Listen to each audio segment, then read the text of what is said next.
Hey everybody, here's my approximately 1934 Emerson 8-inch Seagull dimestore fan. This fan is in the exact condition as it arrived from the seller. It plugs in and it runs. It shakes, rattles, and rolls a little bit. Doesn't put out much wind, but it runs like a champ, and it runs for quite a while, and the motor doesn't even get warm for such a cheap little fan. It's all cast iron. The base is cast iron. There's no switch. It's a plug-in fan, plug-in only.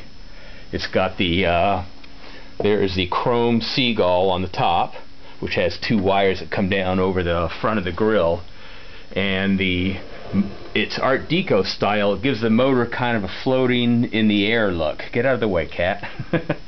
So if the motor is all stainless steel, the blades are stainless steel, base is cast iron, does not oscillate.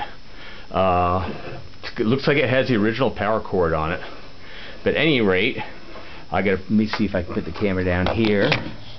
I've got to use two hands. I got to plug this bad boy in. Let's get him cranking. Sometimes the blades will hit the guard when it starts. Oh my gosh, there it goes. And there it is. The Emerson Seagull fan running after 75 years of probably sitting on somebody's shelves. Camera's right in front of it. It doesn't put out much air. I think the blades need to be pitched a little bit. I think we'll balance them and pitch them in one of our future work sessions here. But that is a 1934 Emerson Seagull fan. Supposedly, according to John Witt, this thing only has cardboard bearings, but this fan coasts for quite a while. Just shut them off. Just let them coast down.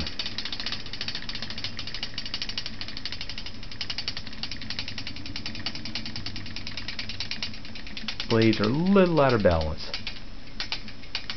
Nothing that can't be fixed.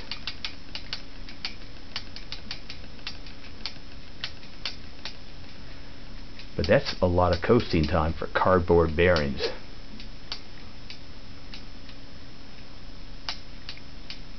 Still going.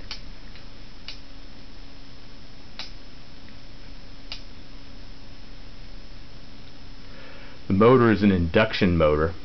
Looks like it's 4-pole. There it is, Emerson Seagull 8-inch dimestore fan.